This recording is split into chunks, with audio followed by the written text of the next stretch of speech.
ladies and gentlemen, thanks for tuning in to Rathwulven Bushcraft today. As you can see right here, we're in the lovely Appelbergen forest, a former military practice terrain. And as you can see, everything is wet as hell. So today we're going to try to make a fire and get some coffee. Let's go!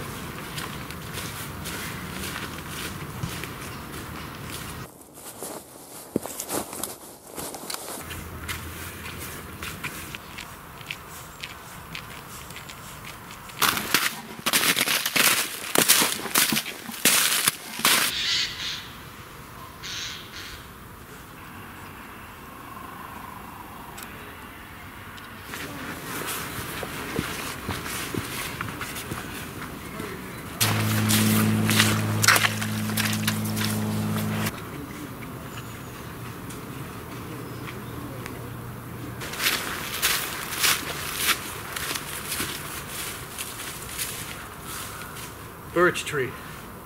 Here goes our tinder.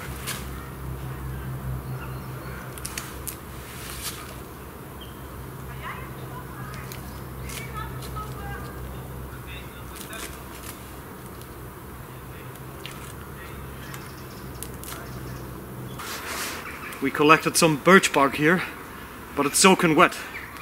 It doesn't really matter because it contains a lot of oils that will help us light the fire. But first we need to dry it up. So what I'm going to do, I'm going to use my fleece. I'm just gonna rub it in to suck out all the moisture that it can absorb. You can see. And then once it's dry, I put it in my pocket so it can dry further by the body warmth. And this is how we get it going. Less trout cam. So, as far as we need dry firewood and we can't use the damp stuff from the ground, what we're going to do is look for dead branches, because as you can see, it's easily been broken off and it's comparably dry to what we can find on the ground. Let's collect a little more.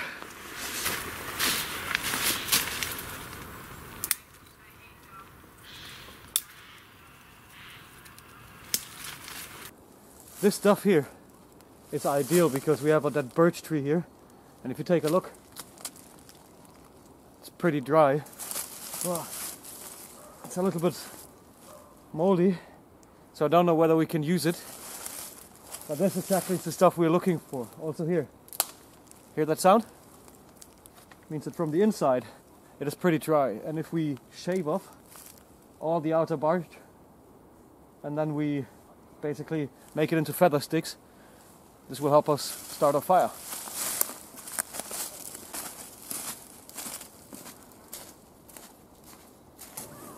As we just saw, if we want to get dry wood, we have to look up into the crowns of the trees, because right here, also bone dry piece of wood. The advantage of this is if it hangs down like this, and the water soaking into the pores of the wood and the the fibers of the wood, it will drip down and we'll get rather dry wood, just like this here. And this will help us get our coffee done.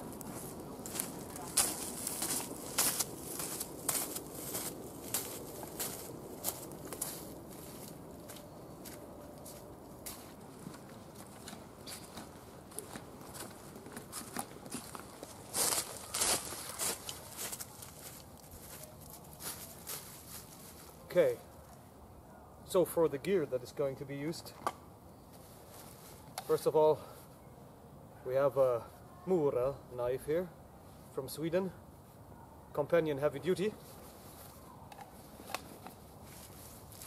our backpack, which is a Yugoslavian People's Army backpack. It's in between 5 to 10 liters, I'm not quite sure, but I got it at my local military dump store for just 10 bucks. And it makes a good day pack. Handle, and of course the blade for the tomahawk.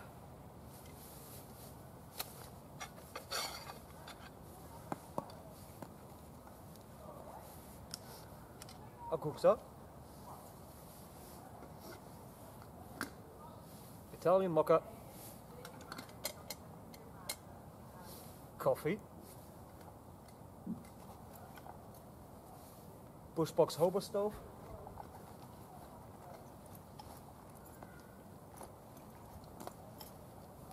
And I light my fire steel.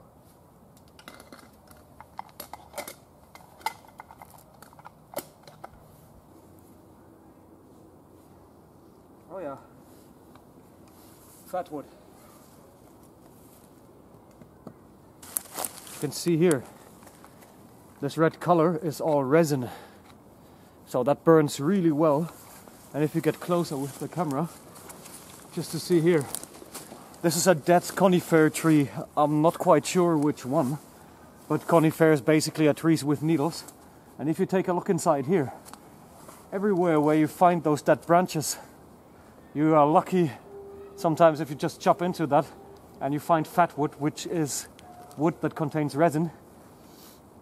In this case, probably because the tree is already lying here for maybe 2 years, 3 years, a lot of resin has accumulated, and this just burns like a candle. That's good stuff. Let's go search some more. And of course take this one.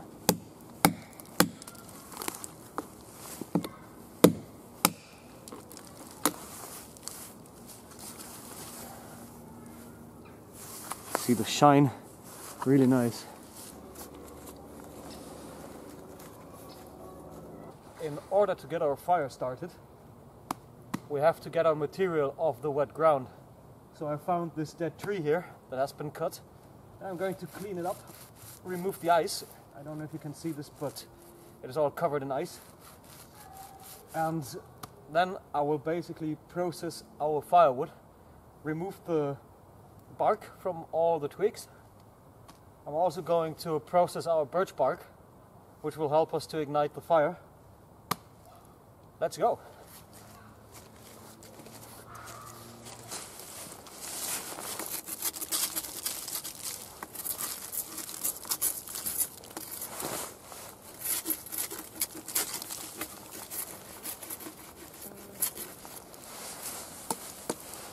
Very important, use the back side of your blade, never the sharp edge, because you will need this for cutting, this here instead is for scraping.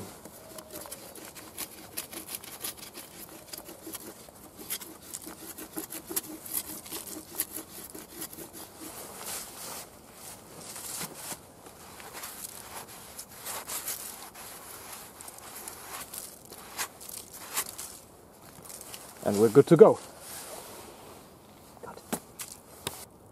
Alright, so to have a little more easy game here, I'm going to use the backpack as some sort of extra surface, because this is dry and we're going to work from that.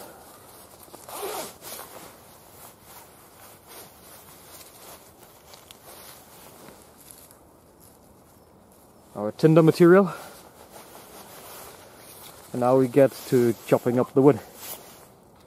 So what we're going to do is we break apart the dry material. Yeah, still dirty. And you can hear the dogs. Well, actually, in case you heard a lot of background noises today, let me just tell you that there are a ton of hikers on the road. Also a lot of dog owners. And also a lot of children, which is great. Not particularly for the filmmaker. But in general, because the forest is for everyone, right? So, let's have a look. See, we're going to remove this. And then we see that the dry wood is coming out.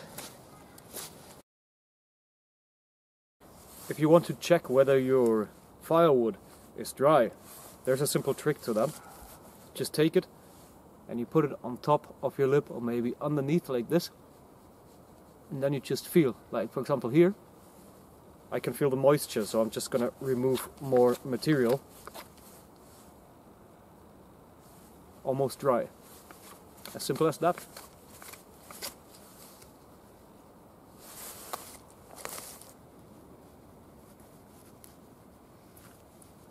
What I'm doing right now is making tiny little scraps. And you might wonder, Why not feather sticks? They look cooler, more professional. Well, this is just for the beginning, to put it on top of our burning birch bark, so we can keep the fire going for a little while until our feather sticks will be put on top of it. But we will get to this in a second.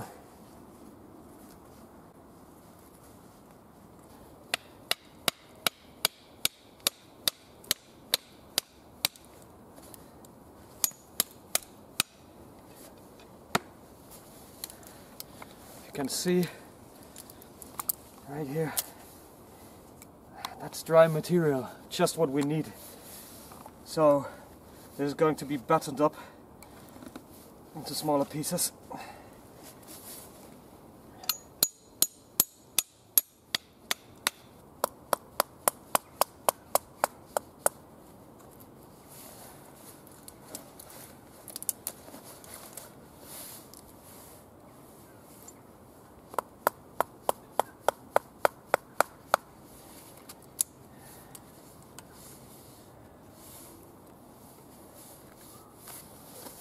So what I'm doing right now is I'm removing all the wet outer material from the piece of fat wood that we just found. While cutting it, I just realized that this could also just be moisture. I'm not quite sure, I think it's both of it. Sometimes it's a little tricky in these conditions to figure out whether you got fat wood or just wet pieces of wood.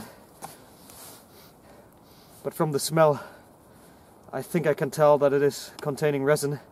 So we're doing a little bit of woodwork here, just removing thin stripes. They are going to be used to as fire material, just like that. And if you can see this, we also have tiny pieces like this that should be lightly inflammable. And yeah, from the feeling I can tell that there's resin in there. So with a little luck, this is going to burn just like a torch. And we'll keep the fire going for as long as we put our regular dry wood on, or slightly damp dry wood, to get the fire going.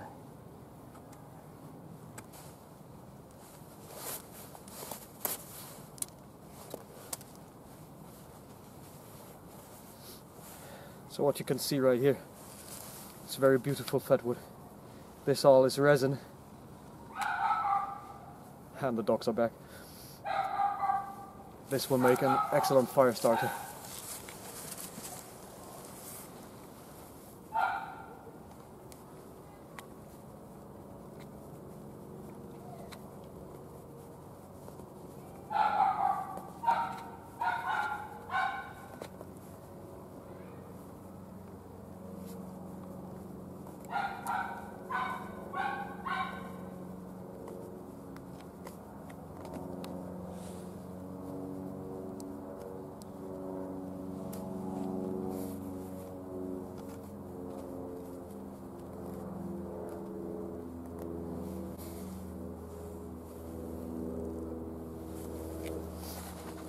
What we want to do is frizzle up our birch bark for as much as we can, so we get a nice miniature bird nest, basically very fluffy tinder.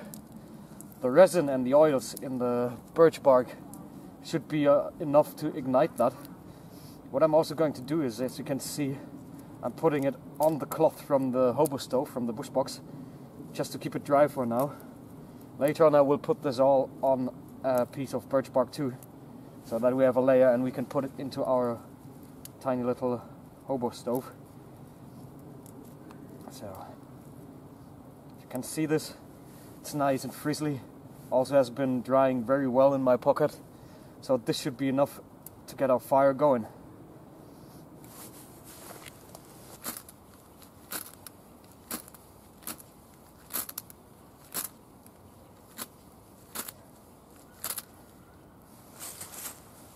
Almost. Did you see that? Mm-hmm.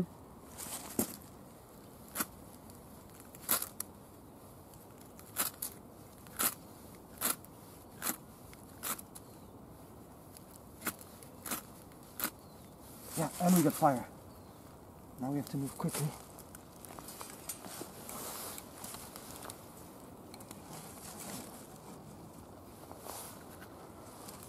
This is how we need the string, see? And we lost. That's bad. We go for the second try, because that one just failed. I was rushing too much. So.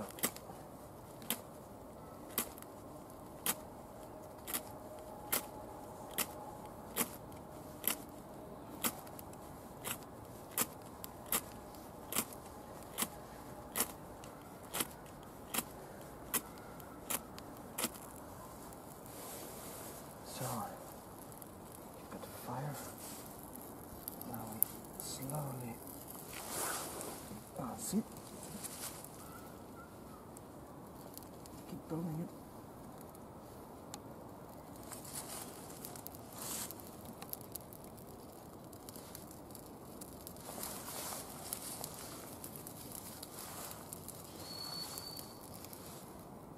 So, it should work out just fine. Yeah. Woohoo! This is how we do it.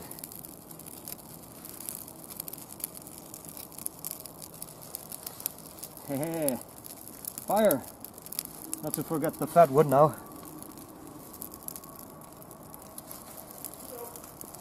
We're about good to have our coffee. So let's get this fat wood in.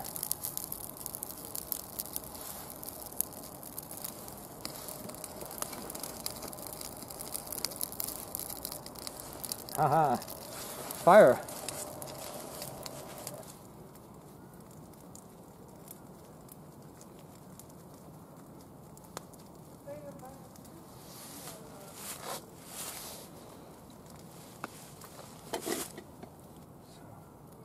See how this is bubbling?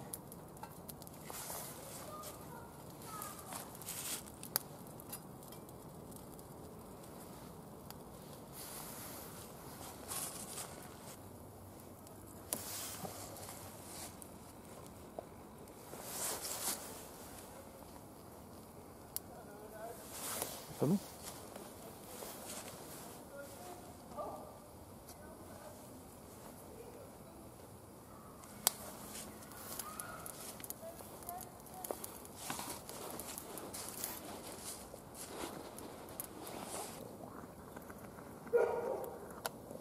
And we have coffee.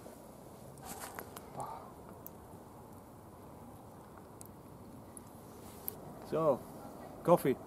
Skål.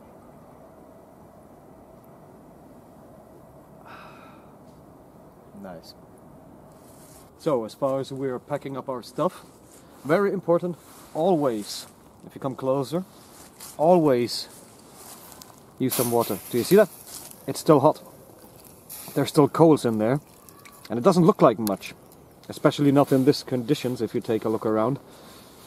But nevertheless, we want to stay safe. We want to make sure that there is no possibility of any sort of forest fire or any smoldering underneath the ground. So what we do is we just put a little water on top of that until there's no more steam. So we're 100% sure that it's safe.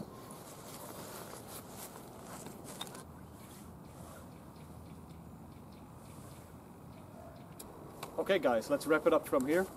What did we learn while making our fire and our little bush coffee today? First of all, if we take a look at these conditions, wet, a little bit of snow in patches, all spread around the terrain, not particularly the most favorable circumstances to make fire, not even to talk about coffee. But what we need to do is, number one, know where to look, which means we use birch bark, which contains a lot of resin. We look for conifer trees or pines, which contain resin, hence fat wood, to burn it. We have to look up into the crowns of the trees to find dry wood. And then even more importantly, we need to process this material. We need to take the time to cut it up, make tiny little splinters or maybe feather sticks, just to get the fibery texture we need to make our bird's nest and hence create the fire. And of course, don't give up, most importantly.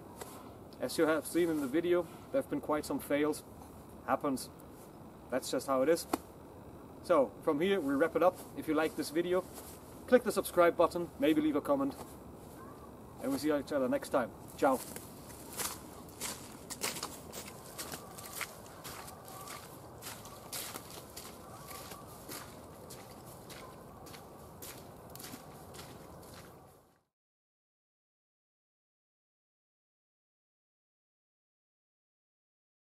So, to have a quick look on our equipment, one more time.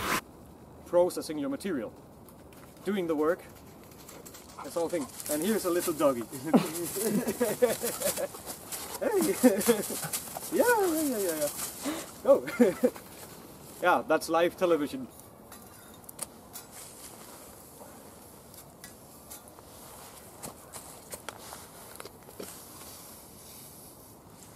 Today we're in the lovely forest of Appelbergen in the Netherlands, and as you can see there's a very cut